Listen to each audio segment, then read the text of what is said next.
राज्य सरकारने शेतकरी हिताला सर्वोच्च प्राधान्य देत तब्बल 84,000 कोटी रुपयांच्या कर्जमाफी आणि कृषी वीज बिल थकबाकी माफीचा ऐतिहासिक निर्णय घेतल्याची माहिती भाजपचे आमदार विक्रांत पाटील यांनी अलिबाग येथे आयोजित पत्रकार परिषदेत दिली. या निर्णयामुळे राज्यातील लाखो शेतकऱ्यांना मोठा आर्थिक दिलासा मिळणार असल्याचं त्यांनी सांगितलं.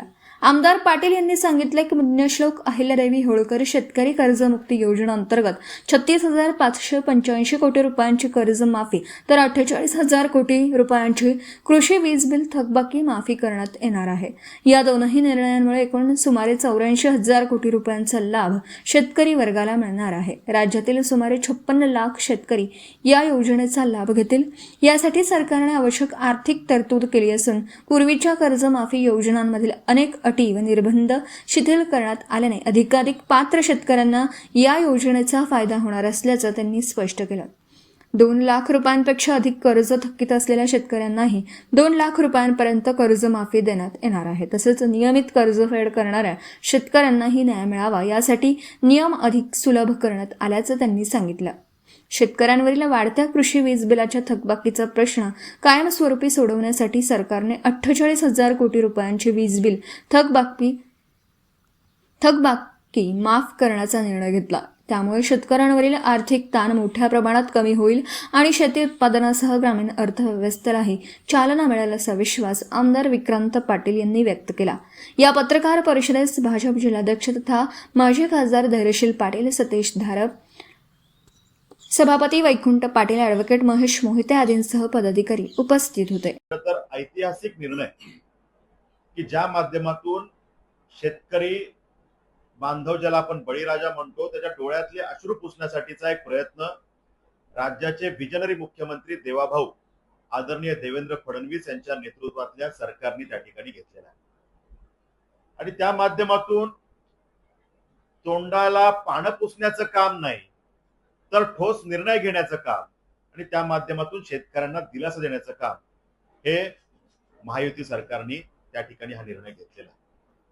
आणि त्यामुळे खरं तर राज्यातल्या 56 लाख शेतकऱ्यांना थेट लाभ देणारी पुण्यश्लोक अहिल्यादेवी होळकर कर्जमुक्ती योजना ही सरकारने जाहीर केलेली आहे.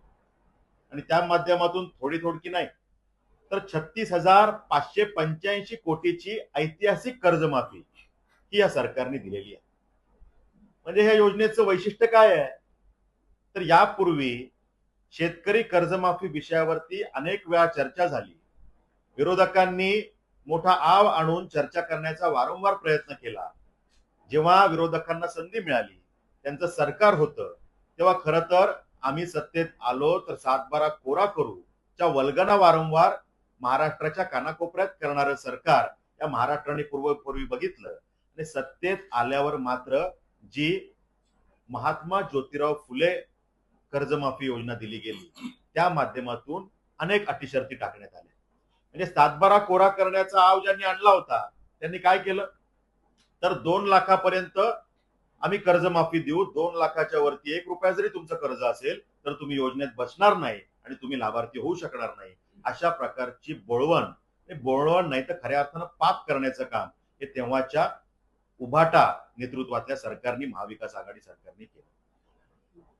देवाभाऊंनी जी कर्जमाफी दिली त्यामध्ये वैशिष्ट्य काय तर 2 लाखापर्यंतची सरसकट कर्जमाफी यात देण्याचं काम या सरकारने केलेलं आहे. आणि नुसती कर्जमाफी देऊन सरकार थांबलं नाही तर जे वारंवार वेळेवरती कर्जाची परतफेड करतायत अशा शेतकऱ्यांना सुद्धा प्रामाणिकपणाचं बक्षीस दिलं गेलं पाहिजे. यासाठी 50,000चं विशेष प्रोत्साहनपर अनुदान या योजनेत देण्याचं काम झालेलं आहे.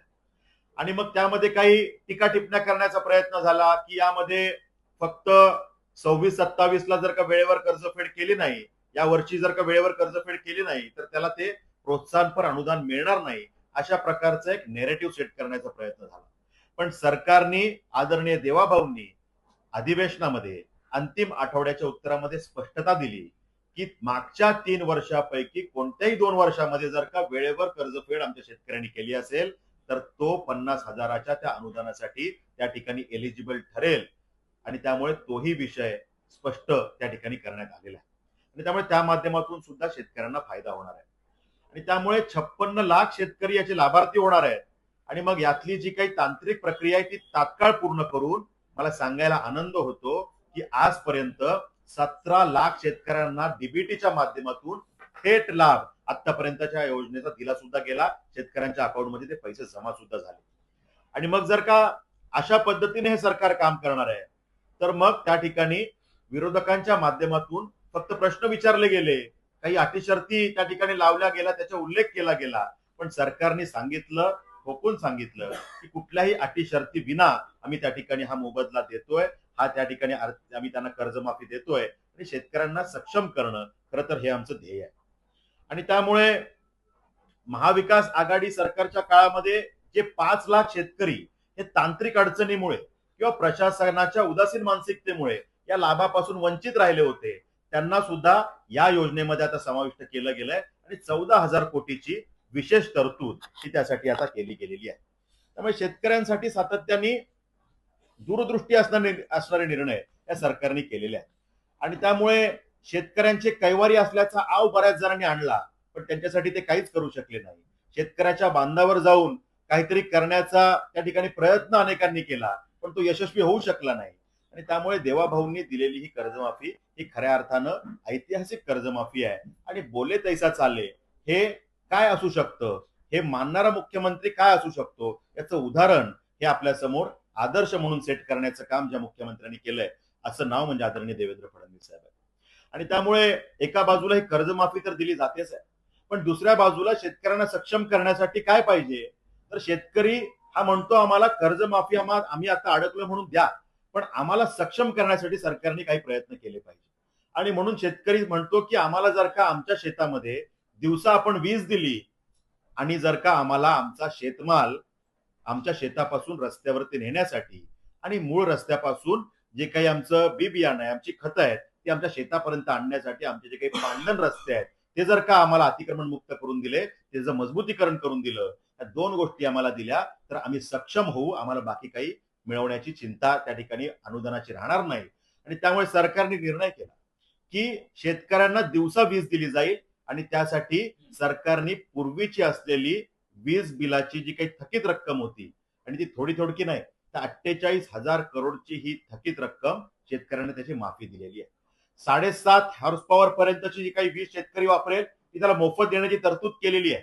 आणि ही 48,000 करोडची वीज बिलाची जी काही थकीत रक्कम होते त्याची पण माफी त्या ठिकाणी दिलेली आहे.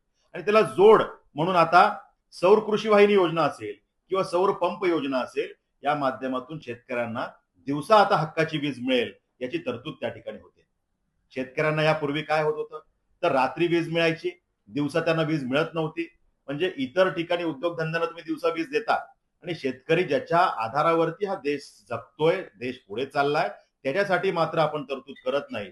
ही जी काही त्रुटी होती ती दूर करण्याचं काम सरकारने केलं आणि त्यामध्ये दिवसा सरकारने वीज देण्याची तरतूद केली. पूर्वी आपण बघितलं की मागच्या अनेक सरकारच्या कालावधीमध्ये खरं तर शेतकऱ्यांना वीज राहिली बाजूला, पण लोड शेडिंगचा जो काही परिणाम होता आणि त्यातनं त्रासलेली जनता होती, हा काळ सुद्धा महाराष्ट्राने बघितलेला आहे.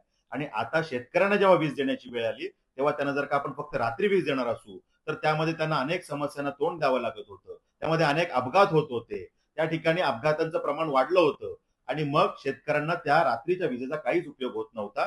त्यामुळे दिवसा वीज देण्यासाठी सौर विषयावरती आधारित या योजना सरकारने आणल्या आणि त्याचा लाभ अनेक नागरिकांना त्या ठिकाणी होतोय. शेतकऱ्यांना त्या ठिकाणी फक्त आम्ही कर्जमाफी देऊ एवढ्यावर सरकारने न थांबता त्या ठिकाणी सरकारने या शेतकऱ्यांना सक्षम करण्यासाठी काही अद्ययावत माध्यमातून जोडलं पाहिजे, हा प्रयत्न सुद्धा केलेला आहे. म्हणजे आर्टिफिशियल इंटेलिजन्सच्या माध्यमातून त्या विषयाचा उपयोग आमच्या शेतीला बळकट करण्यासाठी कसा होईल, हा प्रयत्न त्या ठिकाणी देवाभाऊंच्या सरकारने केला. आणि त्यामुळे हवामानाचा अंदाज पूर्वीच यावा यासाठी एआयचा काय उपयोग होईल, शेतामध्ये प्रत्यक्ष त्या ठिकाणच्या अनेक उपयोगांसाठी एआयचा वापर आम्ही कसा करू शकतो, शेतामध्ये विविध विषयांच्या फवारण्यांसाठी त्या ठिकाणी खत टाकून त्या ठिकाणी सगळ्या शेतीला पोषक वातावरण तयार करण्यासाठी एआयच्या माध्यमातून आम्ही काय करू शकतो, हा त्या ठिकाणी प्रयत्न झाला. सॉइल हेल्थ कार्डच्या माध्यमातून आमच्या शेतीमध्ये काय पिकवलं पाहिजे, कधी पिकवलं पाहिजे, आत्ताची नैसर्गिक परिस्थिती, आत्ताची बाजारपेठेची परिस्थिती, आत्ताची आंतरराष्ट्रीय बाजारपेठेची परिस्थिती याच्यामध्ये समन्वय साधून आता शेतकऱ्यांनी काय पिकवावं याचं मार्गदर्शन करण्यासाठी सॉइल हेल्थ कार्डच्या माध्यमातून शेतकऱ्यांना ताकद देण्याचं काम सुद्धा हे सरकार त्या ठिकाणी करतंय. आणि त्या ठिकाणी शेतीच्या माध्यमातून जे काही रासायनिक खतातून शेती केली जाते आणि त्यातून त्या शेतीचा पोत कमी होणं, अनेक आजारांना निमंत्रण दिलं जाणं, या सगळ्या विषयाची चिंता करत आता सरकारने नैसर्गिक शेतीला प्रोत्साहन देत देशी गायींचं संवर्धन केलं पाहिजे. देशी गायींना आपल्या शेतीशी जोडून शेतीपूरक व्यवसाय तयार केले पाहिजेत आणि नैसर्गिक शेतीला प्रोत्साहन देण्यासाठी विशेष अनुदानाची सुद्धा सोय त्या ठिकाणी सरकार करते. म्हणजे शेतकऱ्यांना ताकद देण्याचं काम त्या ठिकाणी सरकार करते.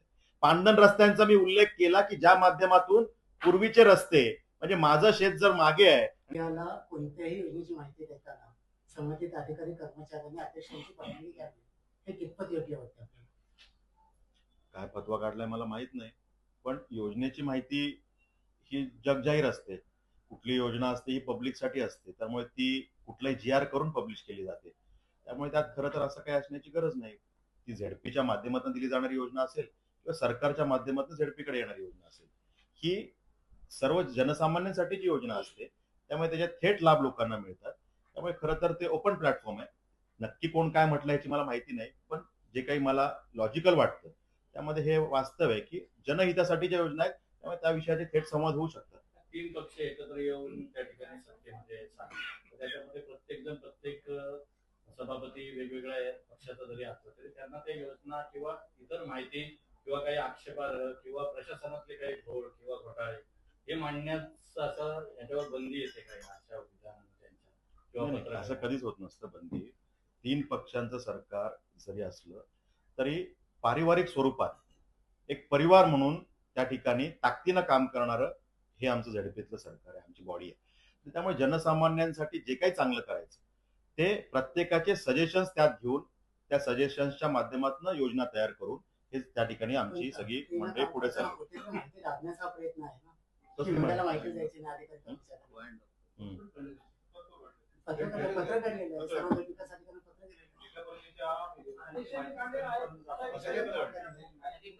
नाही, बघा एक्झॅक्ट हा विषय एक्झॅक्ट काय आहे तुम्हाला माहिती नाही, तो आपल्याला कुठल्या उत्तर देता येईल. पण ज्या योजना आमच्या जिल्हा परिषदेच्या सगळ्या यंत्रणेच्या माध्यमातून तयार होतील त्या स्पष्टपणे जनहिताच्या असतील आणि त्यामुळे त्या ओपन प्लॅटफॉर्मच्या योजना आहेत, जनहितासाठी आहेत. त्यामुळे त्यात काहीही संवाद कुठली अडचण नाही.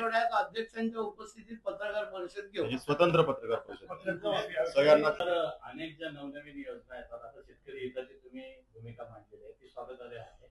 मात्र आता ज्या काही केंद्राच्या किंवा राज्याच्या ज्या काही योजना येतात त्यामध्ये अदानी अंबानींच्या हितधारकीने योजना असल्याचं बोललं जातं किंवा अधिक लाभ त्यांना होत असल्याचं बोललं जातं. काय तथ्य आहे हा जो प्रश्न आहे अनेकांना किंवा विरोधकांकडून देखील सातत्यानं हा मुद्दा मांडतो. बघा कसं आहे की मी तेच म्हणतो की बोललं जातं आणि वास्तव यामधली जी पुसटशी रेषा असते त्याच्याकडे कधीतरी आपण बघितलं पाहिजे. बोललं जातं तर त्याच्यावरती आपण चर्चा केली पाहिजे की नक्की काय असं घडलं की अदानींना त्या ठिकाणी सरकारने काहीतरी वेगळं दिलं किंवा अंबानींना काहीतरी वेगळं दिलं. जर का या जागतिक स्पर्धेत आपल्याला टिकायचं असेल तर काही क्षेत्रामध्ये आपल्याला प्रायव्हेट इक्विटी त्या ठिकाणी आणावी लागते की ज्या माध्यमातून त्या भागाचा आम्हाला विकास करायचा आहे.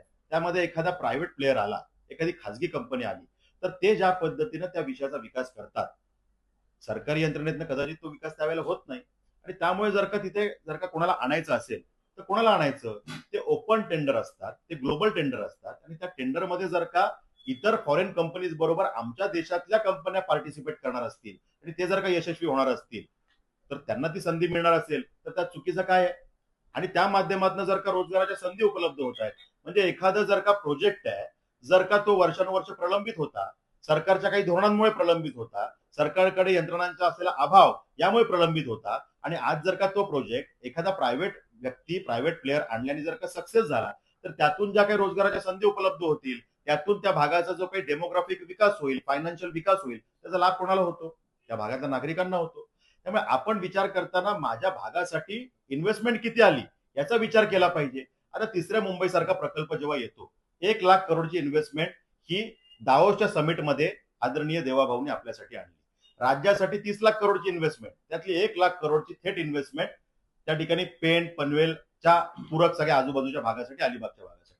मग जर का ही इन्व्हेस्टमेंट येणार असेल तर ह्याच्यामध्ये एक्झिक्यूट करणाऱ्या अथॉरिटीज ज्या आहेत त्या कदाचित प्रायव्हेट असतील कदाचित त्यामध्ये पुन्हा अदानी येतील, कदाचित पुन्हा अंबानी येतील, त्याच बरोबरीनं दुसरे प्रायव्हेट सुद्धा कंपनीज येतील आणि मग त्याच्यातून जो काही विकास होईल तो आमच्या आजूबाजूच्या भागातच विकास होणार आहे. आमच्याच युवांना ताकद मिळणार आहे, आमच्या मातृशक्तीला सबलीकरण त्यातनं मिळणार आहे. त्यामुळे आपण एकत्रित ह्या विषयाकडे बघितलं पाहिजे. एखाद्या विषयाला आज बघा, आज आरटीआय आणि इतकी सगळी माध्यमं आहेत की ज्या माध्यमातून हम कुछ भी कर सकते असं कुठेच चालत नाही. त्यामुळे चाकोरीत हे सगळे विषय चालतात.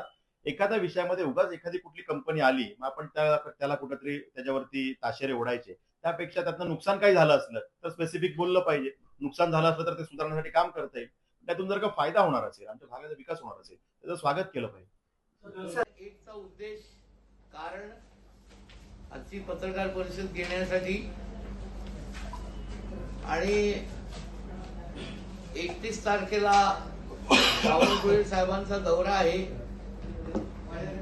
31 तारखेला विविध कार्यक्रम आणि 1 तारखेला महाराजस्व अभियान आणि महसूल दिनाचा कार्यक्रम,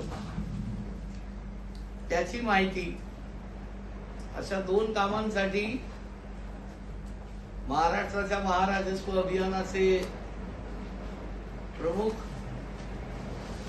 माननीय आमदार विक्रांत पाटील जी ही पत्रकार परिषद आपल्याला संबोधित करणार आहेत. Video reporter Dhammasheel Sawant, केटीव्ही news, Raigad. आपल्या परिसरातील बातम्या आमच्यापर्यंत पोहोचवण्यासाठी स्क्रीनवर दिलेल्या क्रमांकावर संपर्क साधू शकता. दूरध्वनी क्रमांक 9833235011. त्याचप्रमाणे अधिक माहितीसाठी स्क्रीनवर दिलेल्या KTV न्यूजच्या ईमेल आयडीवर देखील संपर्क करता येईल.